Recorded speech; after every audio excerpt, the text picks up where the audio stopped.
Hi hello everyone, good morning.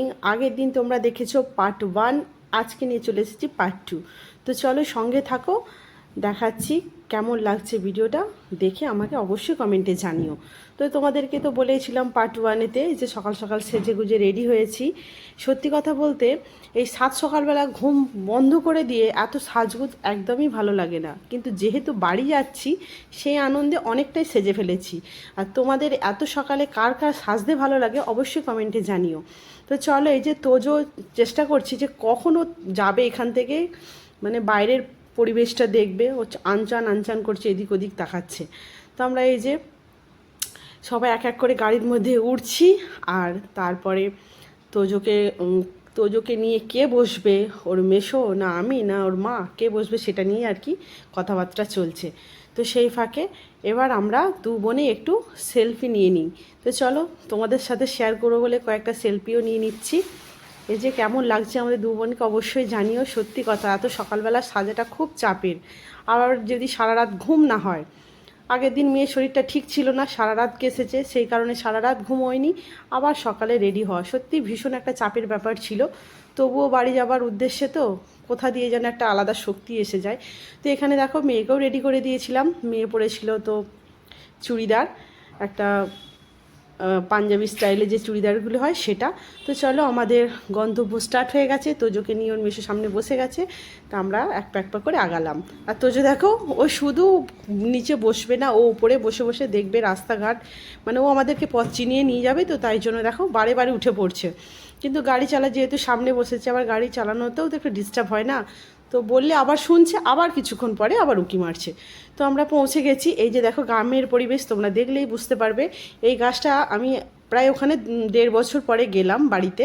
তো গাছটা দেখে এসেছিলাম খুব ছোট, আর এখন এত পাতা হয়েছে, এত ফুলে ভরে যাচ্ছে গাছটা। দুপাশে দুটো, মানে ঘাটের দুপাশে দুটো গাছ আছে, একটা টগর ফুলের গাছ আর একটা আছে জবা ফুলের গাছ। গাছ দুটো সকালে উঠে দেখেছি এত ফুল, মানে পরের দিন পুরো লুটিয়ে পড়েছিল। তো এই যে একটু ভিউ দেখে দিচ্ছে, ওই পাশেই পুজো হচ্ছে, তাই জন্য তো লাইট, প্রচুর পরিমাণে গান বাজনা হচ্ছে। প্রত্যেকটা গ্রামেতে পাড়া থাকে, ক্লাব থাকে, সে ক্লাব অনুযায়ী পুজো হয়। প্রচুর গান বাজনা হচ্ছে চারিদিকে।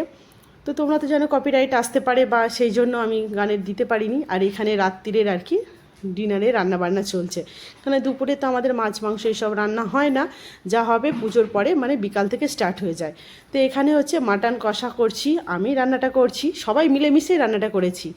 এখন আপাতত ওই যে 5 কেজি মাটন, সেটাই আমি কষছি। মা কিছুটা রান্না করেছে, বোন কিছুটা করেছে। তো সবাই যেহেতু মানে এখানটা ঘেরা, তো ভীষণ গরম হচ্ছিল, তো তাই জন্য সবাই মিলেমিশে, মা কিছুটা পদ করেছে, বোন কিছুটা করেছে, আমি কিছুটা করেছি, দিদি, এরমভাবে সবাই মিলেমিশে করেছি। আর যেহেতু মাটনটা কড়াতেই হচ্ছে, একদম ডাইরেক্ট কষে সেদ্ধ হচ্ছে, তাই জন্য একটু সময়ও লাগবে, অনেক ধীরে ধীরে রান্নাটা হয়েছে। এটা রয়েছে মাটন কষা, আলু দিয়ে একটু হয়েছে, চিকেনটাও আলু দিয়ে হয়েছে, মাছের ঝাল হয়েছে, পুকুরের জ্যান্ত মাছ আর চিংড়ি মাছের মালাইকারি, তারপর সব রকমের তো ভাজা আছে, আলু পটল বেগুন যা যাবতীয় যা ভাজা, চাটনি, আরও নানা রকমের সব ছিল, কি শসা লেবু এই তো সব থাকেই। তো যাই হোক, এবার পরপর করে জামাইদেরকে খেতে দেওয়া হচ্ছে, কারণ তোমাদের আগেই বলেছি যে কিছু জামাই এসেছে, কিছু জামাই রাতে আসবে। তো এদেরকে একটু তাড়াতাড়ি খাইয়ে দিলাম আর কি, এদের প্রচণ্ড খিদে পেয়েছে। তো এই জামাইগুলোকে আগে খাইয়ে দিলাম, তারপরে আবার যেটা জামাইগুলো ঢুকবে তাদেরকে দেওয়া হবে। তো যাই হোক, এইভাবেই আমাদের ইভিনিংটা এত সুন্দর করে কাটলো। এবার তো বাড়ি ফেরার পালা। কয়েকদিন আর থাকলাম, থেকে বাড়ি ফিরছি। দেখো প্রচুর পরিমাণে বৃষ্টি, এত বৃষ্টি হয়েছে যে কিছুক্ষণ আমাদেরকে রাস্তায় দাঁড়িয়ে থাকতে হয়েছে, মানে কোনো রাস্তা দেখা যাচ্ছিল না, এত বৃষ্টি। আর এই রাস্তাটা তোমরা হয়তো কেউ দেখলে হয়তো চিনতে পারবে। এটা হচ্ছে রানীহাটি যে টোল ট্যাক্স, মানে ধুলাগড়ের কাছে, সরি রানীহাটি বলছি, এটা ধুলাগড়ের কাছে টোল ট্যাক্স, সেখানে আমরা জ্যামে আছি। যেহেতু বৃষ্টি হয়েছে তাই জন্য জ্যামটাও একটু বেশি হয়েছে। এই দেখো প্রচুর পরিমাণে বৃষ্টি, আর তো যে ছটফট করছে, যেহেতু ঠান্ডা ঠান্ডা আবহাওয়া, বাইরে কখন বেরোবে এরকম একটা ব্যাপার। আমাদেরও বেশ ভালো লাগছে। তো বাড়ি থেকে ফেরার সময় একটু মনটা খারাপ হয়ে গেল। সব ছোটোবেলাকার বন্ধু সবাই, পাড়া প্রতিবেশী সবার সাথে অনেক আড্ডা, অনেক মজা হলো। কিন্তু দেখো সময়ের সাথে সাথে ফেরার তো টাইম আমাদের ফিক্স থাকে, ফিরতেই হয়। কারণ মেয়ের সামার ভ্যাকেশান শেষ, হাজব্যান্ডেরও ডিউটি শুরু হয়ে যাবে, তো সেই কারণে বেশি দিন থাকাও হলো না। দেখো এত পরিমাণে বৃষ্টি, কি বলবো, নিজেরাও একটু ভিজেও গেছি।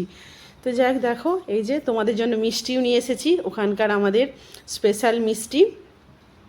এই যে এখানে 4 রকমের সন্দেশ আছে, তো সেটাই আর কি তোমাদেরকে দেখাচ্ছি, কিছু মনে করো না। কেমন লাগলো ব্লগটা অবশ্যই তোমরা জানিও, আর পাশে থেকো, সবাই ভালো থেকো, সুস্থ থেকো। এই যে টোল ট্যাক্সে আমরা আটকে গেছি, কারণ আমাদেরকে বাড়ি পৌঁছাতে পৌঁছাতে আরও টোলটা পার হতে হবে টোলে, তো এই কারণের জন্য সময়টাও লাগে। এই দেখো রাস্তা ভেজা, মেঘলা আকাশ। তো চলো আজকের মতো এটুকুই, কেমন লাগলো অবশ্যই জানিও। সবাইকে টাটা।